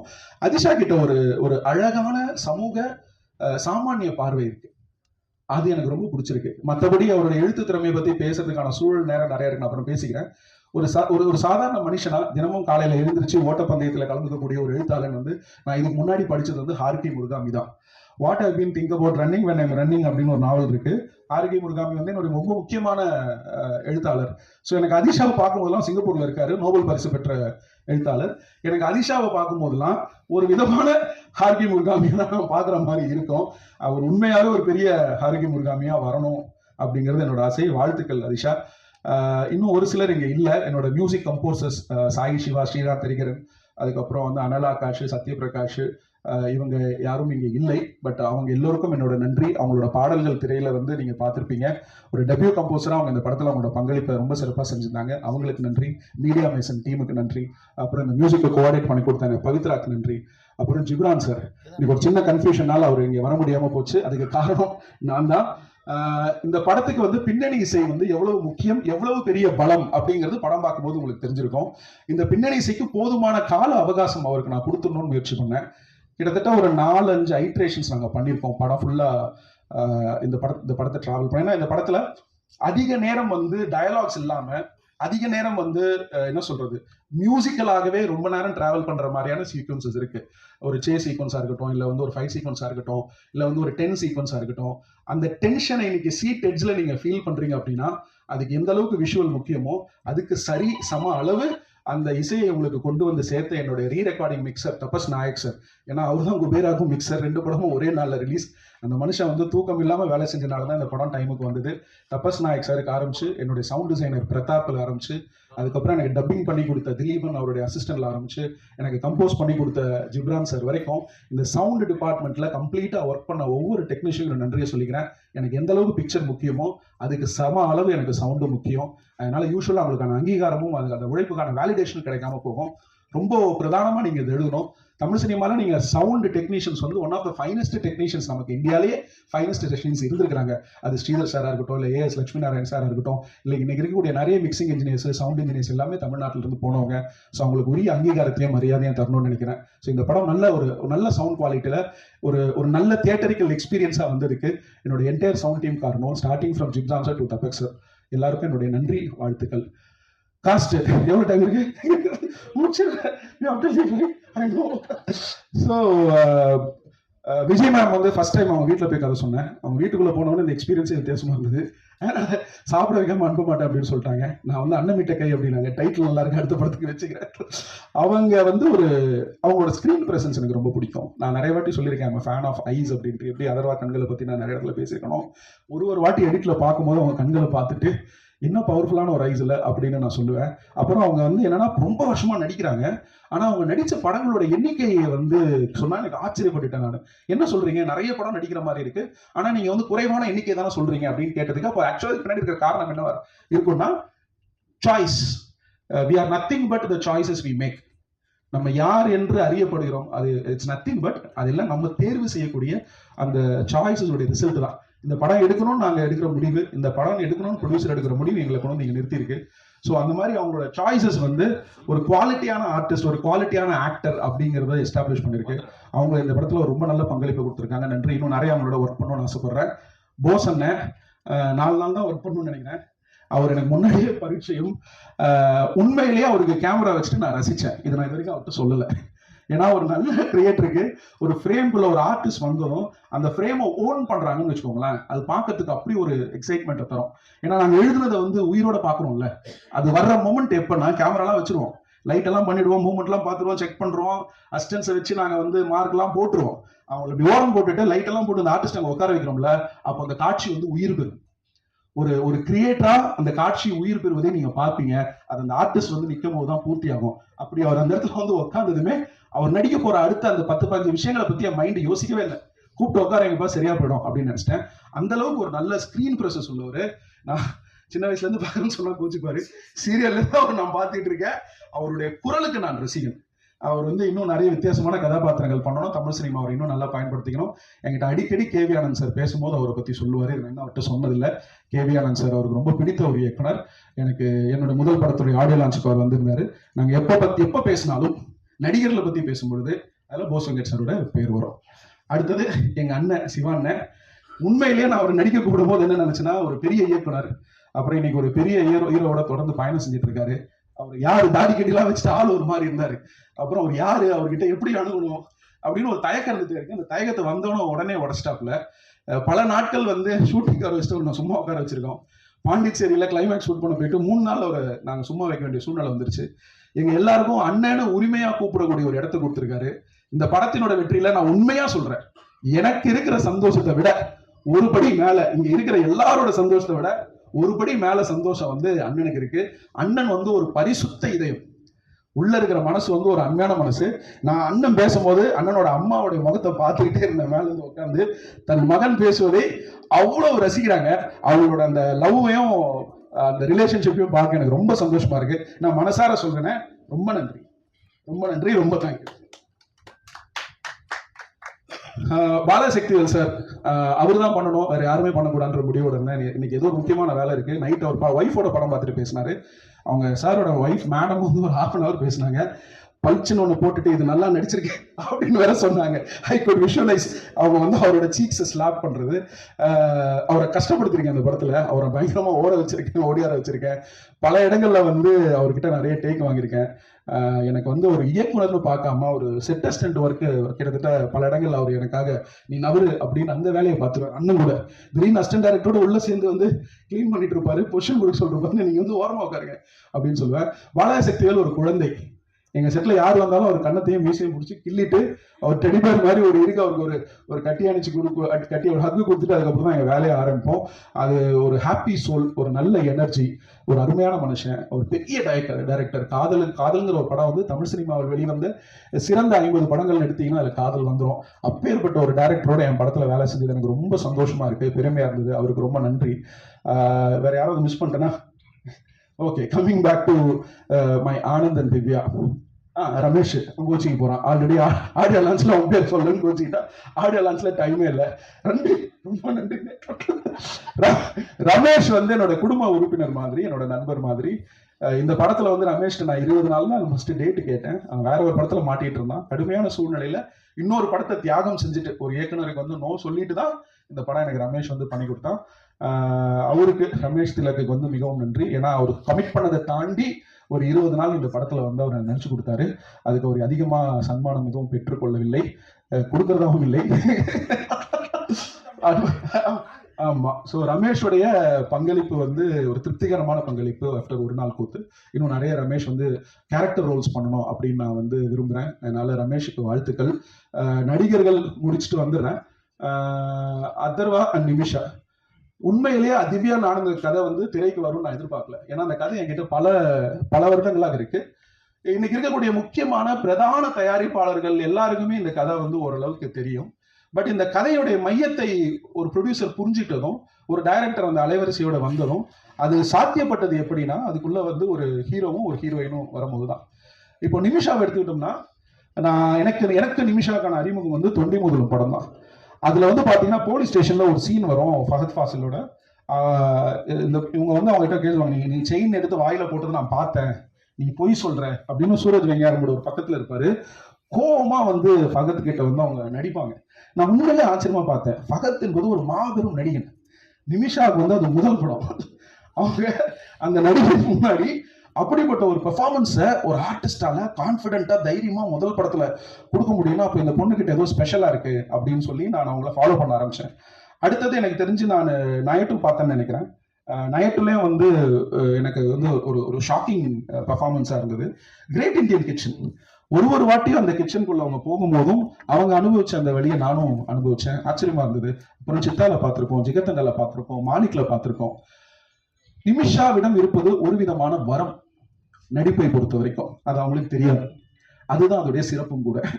நீங்க எல்லாரும் அவங்கள ஒரு பயங்கரமான ஆக்டர்னு சொன்னதுல 1% கூட அவங்களோட மைண்ட்ல ஏறல. இப்ப அவங்க மைண்ட் எல்லாம் என்ன இருக்குன்னா, இன்னொரு ஷூட்டுக்கு போனோம், அங்க ஒரு டைரக்டர் வெயிட் பண்ணிட்டு இருப்பான், இவன் என்ன இவ்வளவு போட்டு பேசிட்டு இருக்காங்க, நீங்க எல்லாம் தேவையில்ல, நான் போன் பண்ணி கேட்டுக்கிறேன், என்ன விடு, நான் ஷூட்டிங் போறேன், அதானே சாரு அண்ணாட்ட சாரி சொல்லிடலாமா சாரு அண்ணாக்கு. ஸோ இந்த இந்த இந்த இந்த இன்னசென்ஸ் இருக்குல்ல, இந்த அன்பு இருக்குல்ல, அது ஒரு பியூரான ஒரு பியூரஸ்ட் ஃபார்ம்ல இருக்கு. அது எங்க படத்துக்கு கிடைச்சது ஒரு பிளெஸிங் நினைக்கிறோம். எங்களுடைய entire crew and press and cast sarba, thank you so much Divya, without you this film wouldn't have been complete, thank you so much. இந்த திவ்யாவை பார்த்துக்கிற அளவுக்கு எனக்கு ஒரு ஆனந்த தேவை. அதர்வா பிரதரை பத்தி நிறைய கேள்விப்பட்டிருப்போம், நிறைய நீங்க கடந்து வந்திருப்பீங்க. அவர் இண்டஸ்ட்ரியில வந்து 10 வருஷத்துக்கு மேல இருக்காரு, ஒரு மிகப்பெரிய நடிகருடைய மகனா இருக்கிறாரு. எனக்கு தெரிஞ்சு எந்த நடிகர் தன்னுடைய உடலை சரியாக மெயின்டைன் பண்றாங்களோ, ஒரு டிசிப்ளினை கடைபிடிக்கிறாங்களோ, அவங்க கிட்ட டிசிப்ளின் இருக்குதுன்னு அர்த்தம். டிசிப்ளின் இல்லாம அவங்க கிட்ட ஒரு உடலை வந்து மெயின்டைன் பண்ண முடியாது. அது என்ன தேவைன்னு எனக்கு தெரியும், நான் போராடிட்டு இருக்கேன் 10 வருஷமா. ஸோ அப்படி இருக்கும்போது ஃபர்ஸ்ட் மீட்டிங் எனக்கு ஒரு நல்ல கான்ஃபிடன்ஸை கொடுத்தது. ஏன்னா ஒரு ஹீரோ இதைத்தான் ரசிப்பார்னு தமிழ் சினிமால காலங்காலமாக பல இயக்குநர்களுக்கு அந்த ஹீரோவை சுத்தி இருக்கிறவங்க ஒரு கற்பிதத்தை கொடுத்துட்டு இருக்காங்க. ஹீரோக்குனா இப்படிதான் கதை பண்ணணும், ஹீரோக்கு இப்படிதான் கதை சொல்லணும். நான் முதல் முறையா ஹீரோக்கு, நான் அதர்வாக்கு கதை சொல்லிட்டு நான் ஃபீல் பண்ணது என்னன்னா, அப்படிலாம் இல்ல. ஒரு டிராமாவை அவங்க என்ஜாய் பண்றாங்க, ஒரு காமெடி அவங்க என்ஜாய் பண்றாங்க, ஒரு எமோஷன் அவங்க என்ஜாய் பண்றாங்க. அப்போ இவங்களை பத்தி நம்ம கேள்விப்படுறது வந்து சரியா தவறா அப்படின்ற ஒரு குழப்பம் வருது. ஸோ இந்த கதை அடுத்த கட்டத்துக்கு நகர்ந்ததுக்கான காரணம் அதர்வாவுடைய இந்த கதை தேர்வும் ரசனையும், இந்த கதையில அந்த ஆனந்த திவ்யாங்கிற கதாபாத்திரத்து மேல அவர் வச்ச அன்பும் நம்பிக்கையும். எனக்கு தெரிஞ்சு அதுதான் ஃபர்ஸ்ட். அதுக்கப்புறம் தான் நெல்சன். நான் ரொம்ப கிளியரா சொல்றேன், இந்த ஃபர்ஸ்ட் 45 மினிட்ஸ் நான் வந்து அவருக்கு நரேட் பண்ணும்போது டிராமா அவர் பயங்கரமா என்ஜாய் பண்ணாரு. அங்கிருந்து அவர் ஷூட்டிங் போகும்போது ஒரு வாட்டி என்கிட்ட சொன்னது என்னன்னா, அதை குறைச்சிடாதீங்க, அதை குறைச்சிடாதீங்க, அதை குறைச்சிடாதீங்க, அதை குறைச்சிடாதீங்க. இதைதான் திரும்ப சொன்னாரு. நான் நினைத்த மாதிரி எல்லாம், அப்புறம் நமக்கு இருந்த சூழ்நிலைகள், நமக்கு இருந்த சேலஞ்சஸ், இது எல்லாத்துக்குள்ளேயும் உங்களோட ஒத்துழைப்புக்கும் நேரத்துக்கும் நம்பிக்கைக்கும் நன்றி. நான் கொடுத்த வார்த்தையை காப்பாத்திட்டேன்னு நினைக்கிறேன். ஒரு நல்ல படம் கண்டிப்பா தனி உங்க கேரியர்ல அப்படின்னு நான் ப்ராமிஸ் பண்ணேன். I think I delivered. I am very happy. நிச்சயம் நாங்கள் இன்னொரு படம் கண்டிப்பா ஒர்க் பண்ணோம். அது இதை விட இன்னும் பெட்டர் படமா கொடுக்கறதுக்கு நாங்கள் ட்ரை பண்ணுவோம். தேங்க்யூ ஸோ மச் பிரதர், மிக்க நன்றி. இந்த படத்தினுடைய வெற்றிக்கு ஒரு தயாரிப்பாளர் எந்த அளவுக்கு காரணமோ, ஒரு இயக்குனர் எந்த அளவுக்கு காரணமோ, அந்த படத்தினுடைய இணை இயக்குனர் அந்த அளவுக்கு காரணம். என்னோட இணை இயக்குனர், நான் சொல்றேன், என்னோட இணை இயக்குனர் நாகராஜன். ஃபரானாக்கு அவர் தான் இணை இயக்குனர், இந்த படத்துக்கு அவர் தான் இணை இயக்குனர். இது வந்து ஒரு குறுகிய காலகட்டத்தில் நான் ஷூட்டிங்கு போனேன். இதை ஒரு ஷார்ட் நோட்டீஸ்ல எனக்கு எடுக்கிறதுக்கான கான்ஃபிடன்ஸ் கொடுத்தது வந்து என்னுடைய கோ டைரக்டர் தான். அவர் வந்து என்னோட நண்பர், என்னோட ஃப்ரெண்ட், என்னோட மென்டர், பிலாசபர், அதுக்கப்புறம் நிமிஷாவுடைய பிளே பார்ட்னர், அதர்வாவுடைய பட்டி, அப்புறம் எங்க எல்லா டீமுக்கும் அவர் நாக்ஸ், அப்புறம் ஐஸ்வர்யா ராஜேஷ் வந்து ஸ்னேக்ஸ், அப்புறம் வந்து அண்ணனுக்கு வந்து தம்பி, வரமாட்டாப்ல கூச்சப்படுவாப்ல, அண்ணனுக்கு வந்து தம்பி. எனக்கு வர வேண்டிய பிரஷர்ல 99% பிரஷரை தன் தோள்களில் சுமந்து இந்த படத்தினுடைய வெற்றிக்காக ஆரம்பத்தில இருந்து கடைசி வரைக்கும், இந்த நொடி வரைக்கும் உழைச்சிட்டு இருக்கிற நாகராஜுக்கு என்னுடைய மனமார்ந்த நன்றி. பல நேரங்கள்ல நான் வந்து நினைச்சு பார்த்திருக்கேன், நாகராஜ் இல்லைன்னா நான் ரொம்ப டைட் ஆகும் அப்படின்னு சொல்லிட்டு. அதனால தேங்க்யூ. இதுக்கு மேல பேசினா கஷ்டமா இருக்கும். நன்றி.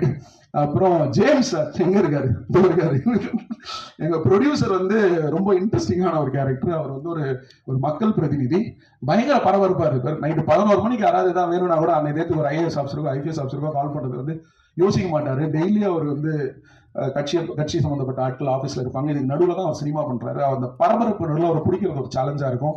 பிளஸ் இந்த படத்தினை பத்தின முதல் நம்பிக்கை, ஃபர்ஸ்ட் இந்த படத்தை ஒரு நல்ல எடிட் பண்ண விஷயம் பார்த்தது வந்து நம்ம ஜேம்ஸ் சார் தான். அவர் அன்னையிலிருந்து இந்த படத்துல இன்னைக்கு செகண்ட் வரைக்கும் அவர் வச்சிருக்கிற அந்த நம்பிக்கை வந்து எனக்கு ரொம்ப மோட்டிவேட்டிங்கா இருந்துச்சு. அப்புறம் பல பிரச்சனைகளும் பல சூழ்நிலைகளுக்கும் எனக்கு பக்கமாக நின்று உதவி பண்ணி இந்த படத்தை முடிக்கிறதுக்கு ஹெல்ப் பண்ணியிருக்காரு. அதனால் நன்றி ஜெயம் சார், தேங்க்யூ ஸோ மச். எங்கள் அம்மாவுக்கு நன்றி. இந்த படத்துடைய ப்ரொடியூசர் வந்து பார்த்தீங்கன்னா ஒரு ஒரு நல்ல மக்கள் பிரதிநிதி. அவரோட எண்ணம் வந்து சரியான இடத்துல இருக்கு.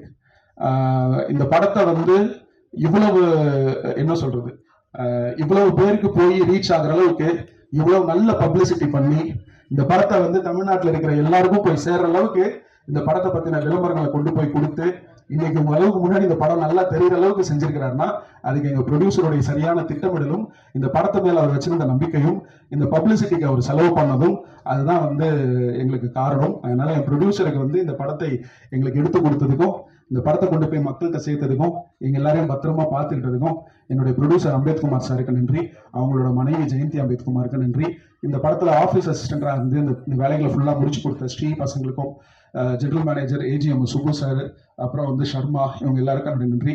அப்புறம் இந்த படத்தினோட எக்ஸிக்யூட்டிவ் ப்ரொடியூசர் திரு பாலா, அவரு தான் என் அம்பேத் சார்கிட்ட அறிமுகப்படுத்தி வச்சாரு, அவருக்கு நன்றி. யாரையாவது விட்டுட்டாலும் தெரியல.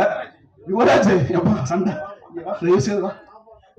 மேலவா இல்ல, 4 நாளா வந்து நாங்க ஊரா போனோம். எங்க ப்ரொடியூசர் எவ்வளவுதான் பப்ளிசிட்டி பண்ணாலும் எவ்வளவுதான் செலவு பண்ணாலும் யுவராஜ் இல்லைன்னா என்னால வந்து இந்த 4 நாள் நிம்மதியா இருந்திருக்க முடியாது. அதரவா இப்ப வாப்பாங்க அதரவாவாலே இருக்க முடியாது. யுவராஜோட ஒர்க் பண்றதா முதல் படம், ஏன்னா எனக்கு நல்ல பழக்கம். ஒரு விஷயம் நான் வந்து யுவராஜ் பத்தி இங்க சொல்லணும், நல்ல வேலை நான் மறந்துருப்பேன். அதாவது நான் இந்த 4 நாளா யுவராஜ் கூடவே டிராவல் பண்றேன். 4 நாளா ஒரு இனோவா கார்ல ஊரா சுத்திட்டு இருக்கோம். அவ்வளவு போன் வருது, அவ்வளவு பேர் பேசுறாங்க, அவ்வளவு மெசேஜஸ் வருது, யார் யாரோ பேசுறாங்க. ஒரு ஹோட்டல் ஹவுஸ் பாயில இருந்து ஒரு பெரிய நடிகர் வரைக்கும், ஒரு பெரிய மேனேஜர் வரைக்கும், ஒரு பெரிய ப்ரொடியூசர் பேசுறாங்க. ஒரு செகண்ட் இந்த மனுஷன் முகம் சொல்லிக்கல, கோவப்படல. ஒரு பக்கம் வந்து ஒரு ப்ரொடியூசர் ஒரு ஃபங்க்ஷன் இடத்துக்கு ஒரு பணம் தர வேண்டியிருக்கு, ஒரு பக்கம் ஒரு ஆர்டிஸ்ட் கிட்ட ஒரு பதில் வர வேண்டியிருக்கு, ஒரு பக்கம் இன்னொரு ப்ரோக்ராமுக்கு லேட் ஆயிட்டு இருக்கு, ஒரு பக்கம் வந்து இன்னொரு டாக்குமெண்ட் எதுவும் அனுப்ப வேண்டியிருக்கு. இவர் அந்த ஸ்பேஸ்ல ஒர்க் பண்றதை பாக்குறதுக்கு ஒரு சூப்பர்மேன் மாதிரி இருக்காப்ல. அதனால இந்த படத்தை கடைசி நொடியில் கடைசி நேரத்தில் மக்களிடம் எடுத்து செல்வதற்கு மிகப்பெரிய தூணாக உதவியாக இருந்த யுவராஜுக்கு நன்றி. யுவராஜ் இல்லைன்னா என்னால இந்த 3-4 நாட்கள் வந்து நிம்மதியா கடந்து போயிருக்க முடியுமான்னு தெரியாது. நான் வந்து ஏதோ வந்து பிரஸ் முன்னாடி யுவராஜை ஏத்தி விடணும்லாம் நான் சொல்லல. யுவராஜ் இந்த படத்துக்கு கொடுத்திருக்கிற பங்களிப்பு ரொம்ப பெரிய பங்களிப்பு. அதுக்கு முறையான அங்கீகாரமும் வேலிடேஷனும் வேணும். அதுக்கு தான் நான் இங்க சொல்றேன். நன்றி. கார்த்திக் ரவிவர்மாவுக்கு நன்றி. இந்த படத்தினுடைய ப்ரொமோஷன்ஸ்க்காக, இந்த படத்தினுடைய பல விஷயங்களுக்காக ஆரம்பத்துல இருந்து கான்ட்ரிபியூட் பண்ணி கொடுத்திருக்காரு. அதனால கார்த்திக் ரவிவர்மாவுக்கு நன்றி. என்னுடைய டைரக்ஷன் டீம்ல இருக்கக்கூடிய அசிஸ்டன்ட் டைரக்டர்ஸ், நான் எப்பவுமே 4-5 பேருக்கு மேல வச்சுக்கிட்டது இல்லை. இந்த படத்துல ஒரு 8-10 பேர் அதிகமா ஒர்க் பண்ற சூழல் வந்துருச்சு. என் அசிஸ்டன்ட் டைரக்டர்ஸ் வந்து எனக்கு ஃபேமிலி மாதிரி தான். அசிஸ்டன்ட் எடிட்டர்ஸையும் சேர்த்து தான் சொல்றேன். எனக்கு அவங்க ரொம்ப பர்சனல், என் கூடவே இருப்பாங்க. என்னோட வாழ்க்கையோட ஒன்றிணைஞ்சு தான் அவங்க பயணிப்பாங்க. அவங்களுடைய பங்களிப்பு வந்து என்னுடைய பங்களிப்பு எந்த அளவுக்கு முக்கியமோ அந்த அளவுக்கு அவங்களுடைய பங்களிப்பு முக்கியம். ஒவ்வொருத்தருக்கும், என்னோட அசிஸ்டன்ட் டைரக்டருடைய ஒவ்வொருத்தருக்கும் நன்றி. அவங்க எல்லாருக்கும் ஒரு நல்ல வளமான எதிர்காலம் அமையணும். அசிஸ்டன்ட் எடிட்டர்ஸ் பிரகா அண்ட் காசி அவ்வளவு நேரம் அந்த சிஸ்டம் முன்னாடி உட்காந்துருக்காங்க. அதற்கான சூழலும் சேலஞ்சிங்கான ப்ரெஷர் சிச்சுவேஷன்ஸும் நிறைய இருந்துச்சு. அதுல உடஞ்சிடாம அந்த ப்ரெஷரை தாங்கக்கூடிய அளவுக்கு ஒரு எடிட்டர் இருக்கிறான்னா அவன் அடுத்தது ஒரு நல்ல எடிட்டரா வரதுக்கான வாய்ப்பு இருக்கு. ஸோ அசிஸ்டன்ட் எடிட்டர்ஸ்க்கு என்னுடைய வாழ்த்துக்கள். எல்லாருக்கும் நன்றி சொல்லிட்டேன். யாரையாவது விட்டுறதுனா மன்னிச்சுக்கோங்க. யாரையாவது விட்டுறதுனா மன்னிச்சுக்கோங்க. ஒரு நிறைவா ஒரு விஷயத்த மட்டும் சொல்லிட்டு நான் முடிச்சிடுறேன். தமிழ் சினிமா சூழல்ல இன்னைக்கு இருக்கக்கூடிய அந்த ஈகோ சிஸ்டம்ல அதிகமா மக்களை திரைக்கு வர வைக்கிறதுக்கான ஒரு நோக்கம், ஒரு திசை, ஒரு எஃபர்ட் வந்து எல்லா பக்கத்துல இருந்து வர வேண்டியிருக்கு. அது வந்து பிரஸ்ல இருந்து, யூடியூபர்ஸ்ல இருந்து, சோசியல் மீடியா இன்ஃபுளுசர்ஸ்ல இருந்து, நடிகர்கள் இருந்து, நம்ம எல்லாருமே எந்த திசை நோக்கி போயிட்டு இருக்கோம், எந்த திசை நோக்கி ஓடிட்டு இருக்கோம், எது நம்ம பர்பஸ். இப்போ நீங்க ஒரு வீடியோ ஓட்டிங்க, டெலிகாஸ்ட் பண்றீங்க, பிராட்காஸ்ட் பண்றீங்க, இல்ல ஒரு யூடியூப்ல ஒரு படத்தோட ரிவ்யூ போடுறீங்கன்னா, நான் ஒரு படம் எடுக்கிறேன்னா, இப்ப இவங்க ஒரு படம் நடிக்கிறேன்னா, இவங்க எதை நோக்கி பயணிக்கிறாங்க அப்படின்னா, for a healthy ecosystem. நிறைய நல்ல சினிமா வரணும், அந்த சினிமாவை எல்லாரும் நல்லா பார்க்கணும், நிறைய பணம் சம்பாதிக்கணும், அந்த சினிமா மூலமா மக்கள் பயனடையணும், அதை ஒரு ஃபிலிம் அப்ரிசியேஷனா ஒரு ரிவ்யூவர் பேசணும், அதுல இருக்கக்கூடிய நிறை குறைகளை சொல்லணும். நம்ம அனைவருடைய கூட்டு முயற்சியினுடைய அடுத்த கட்டம் அப்படின்னா இந்த சினிமாங்கிற ஈகோ சிஸ்டத்தை ஒரு பாசிட்டிவான, ஒரு ஹெல்த்தியான, ஒரு நல்ல ஈகோ சிஸ்டமா மாத்துறது தான். அதுக்கு எல்லா சைட்ல இருந்தும் ஹெல்ப் எனக்கு தேவைப்படுது, எங்களுக்கு தேவைப்படுது. நீங்க எழுதிய ஒவ்வொரு ரிவ்யூ நான் படிச்சேன். நீங்க பேசின ஒவ்வொரு ரிவ்யூவும் நான் கேட்டேன். உங்களுடைய ஒவ்வொரு வரியும் வந்து நான் வேல்யூ பண்றேன். உங்களுடைய நீங்க நிறைகள்னு சொன்ன விஷயங்களை நாங்க சந்தோஷமா ஏத்துக்கிறோம். குறைகள்னு சொன்ன விஷயத்தை நாங்க இம்ப்ரூவ் பண்ண ட்ரை பண்றோம். ஆனா அதே நேரத்துல ஒரு இயக்குனரா ஒரு ரிவ்யூ பண்ணக்கூடிய அந்த ஈகோ சிஸ்டத்துக்கு நான் வைக்கக்கூடிய குறிக்கோள் என்னன்னா, ஒரு ரிவ்யூங்கிறது ஒரு நிறுவனம் சார்ந்ததா, ஒரு தனிப்பட்ட மனிதனுடைய ரசனை சார்ந்ததா, இல்ல நீங்க ஸ்பாயிலர்னு சொல்றதுல மைல்டுனா எவ்வளவு மைல்டு, அதோட அளவுகோல் என்ன, இல்ல ஸ்பாயிலர்னா அதோட அளவுகோல் என்ன, இந்த அளவுகோல் யார் தீர்மானிக்கிறது? இல்ல இப்ப நீங்க ரிவ்யூ சொல்லும் பொழுது அந்த ரிவ்யூவோட நோக்கம் என்ன? ஆடியன்ஸுக்கு இந்த படத்தை கொண்டு போறதா வேண்டாமா, இல்ல இந்த படத்தினுடைய வணிகத்துல ஏதாவது இடைஞ்சல் இருக்குமா, இல்ல இந்த படம் எந்த சூழல்ல என்ன ஒரு அமைப்புல உருவாக்கப்பட்ட படம், ஏன்னா நீங்க பல வருஷமா இருக்கீங்க, இது எல்லாமே உங்களுக்கு தெரியும். சோ இதை எல்லாத்தையுமே நீங்க கணக்குல எடுத்துட்டு ரிவ்யூ பண்றீங்களா அப்படின்னு எனக்கு அந்த ரிவ்யூ பார்க்கும்போது ஒரு சின்ன குழப்பம் இருந்துச்சு. இந்த என்டையர் படம் ஃபுல்லா நான் போன 3 படங்கள் அதை பெருசா நான் வந்து அவ்வளவு நேரம் ஸ்பெண்ட் பண்ண முடியல. பட் ஒவ்வொரு ரிவ்யூவும் பார்த்தேன், ஒவ்வொன்றையும் ஸ்டடி பண்ணேன். ஒவ்வொருத்தருடைய அந்த என்ன சொல்றது அனுபவம் வித்தியாசமா இருந்தது. சென்னையில ரிவ்யூ பண்றவர், ஒரு இங்கிலீஷ் பத்திரிகையில ரிவ்யூ பண்றவர், ஒரு தமிழ் பத்திரிகைக்கு ரிவ்யூ பண்றவர், ஒரு தமிழ் யூடியூப் சேனல் ரிவ்யூ பண்றவர். சோ உங்களுக்கு அந்த ஈகோ சிஸ்டம்ல இருக்கக்கூடிய ஒரு 50 பேராலேயே ஒரு படம், இந்த படம் இல்ல, ஒரு படத்துக்கு வந்து ஒரு ஒருமித்த கருத்தை ஃபார்ம் பண்ண முடியாத பட்சத்துல இந்த பக்கம் இருக்கிற நாங்க புரிஞ்சுக்க ட்ரை பண்றோம். So we would like to have a strong handshake. நாங்க பாதி தூரம் வரோம், நீங்க பாதி தூரம் வாங்க. Will handshake, will understand which content, எந்த படம் எந்த கதை இந்த ஈகோ சிஸ்டத்துக்கு தேவை, அதை எப்படி பிரசன்ட் பண்ணா நம்ம எல்லாரும் சேர்ந்து சினிமாவை ஒரு படி அடுத்ததுக்கு எடுத்துட்டு போக முடியும் அப்படின்னு நான் தெரிஞ்சுக்கவும் பேசவும் ஆசையா இருக்கேன். அடுத்த வர காலகட்டங்கள்ல அது நடக்கும்னு நினைக்கிறேன். அதன் பிரகாரம் என்னுடைய அடுத்த படமும் இருக்கும்னு நினைக்கிறேன். உங்களோட அன்புக்கும் ஆதரவுக்கும் தொடர்ந்து என்னுடைய 4 படங்களுக்கும் நீங்க கொடுத்த சப்போர்ட்டுக்கும் நன்றி. Thank you so much. நிறைய டைம் எடுத்தீங்கன்னா நன்றி.